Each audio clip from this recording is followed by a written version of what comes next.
Mas, Sol, por que que eu me critico tanto? Por que que eu não gosto de nada do que eu faço? Por que que eu acho que eu estou sempre errada? Por que nada do que eu faço tá bom? Por que que eu não gosto de nada do que eu faço? Essas são algumas das perguntas ou algumas das questões que muitas pessoas trazem aqui em consultório. E nesse vídeo eu vou explicar para vocês as possíveis causas disso acontecer.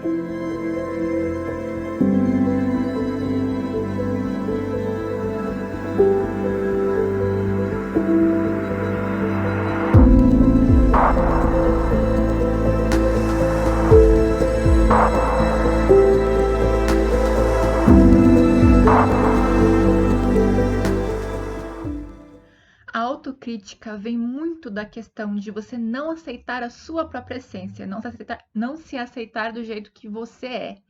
E isso tem inúmeros fatores, inúmeras possibilidades. Por exemplo, uma delas é a questão da criação, a forma como você foi criado.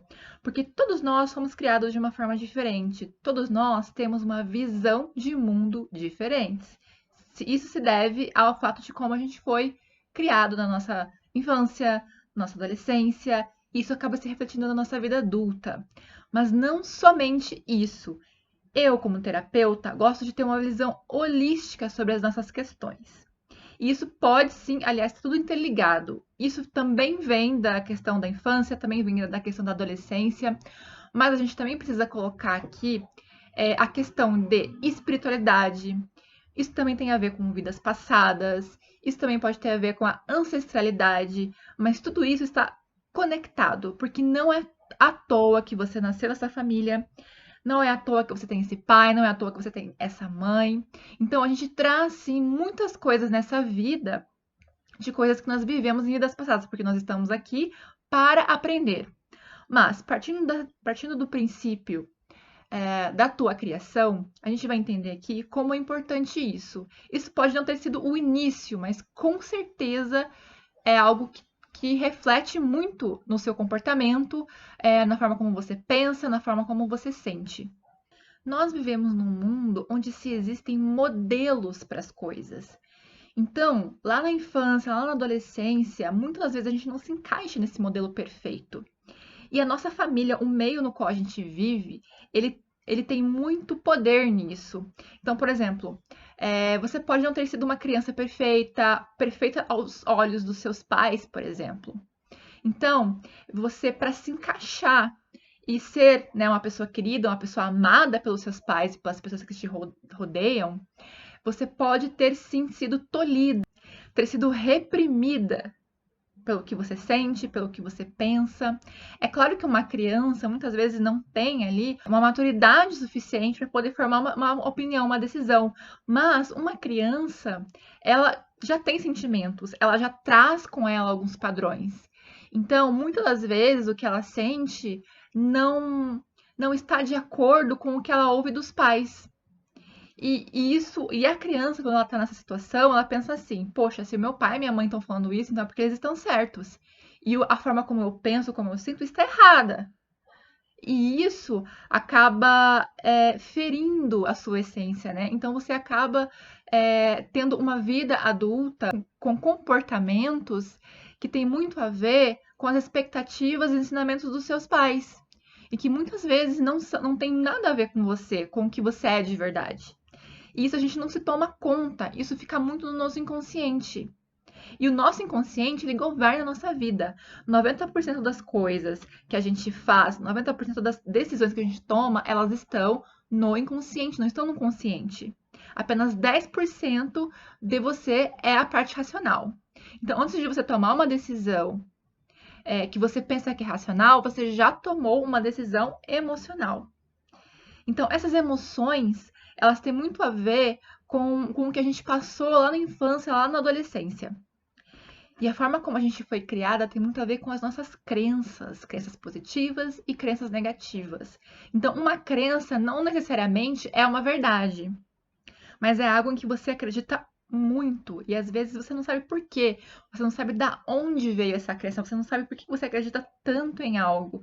E na verdade, está tudo escondido no seu inconsciente de coisas que você ouviu quando você era criança, situações nas quais você passou quando você era criança.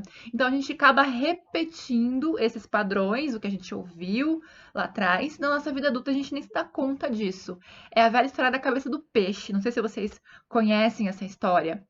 Por exemplo, ela é assim: uma pessoa, ela cozinha e tira a cabeça do peixe. Aí alguém pergunta pra ela por que que ela cozinha, sempre tirando a cabeça do peixe.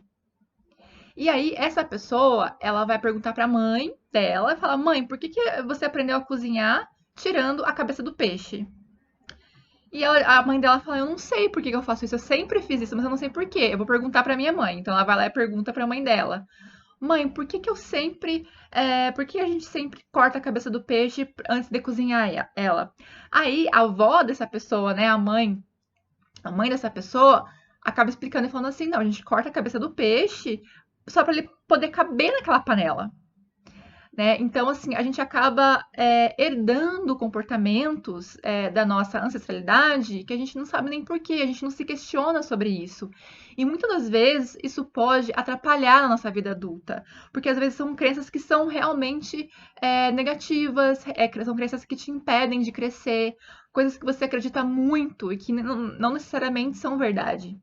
Então, por exemplo, você aprendeu com seus pais que uma criança bem comportada é uma criança que senta direito na cadeira, que não fala muito alto, que não faz bagunça. Só que isso, ele foi contra a sua essência, porque você de fato é uma pessoa bagunceira, é uma pessoa que fala alto, é uma pessoa que senta de uma forma diferente na cadeira.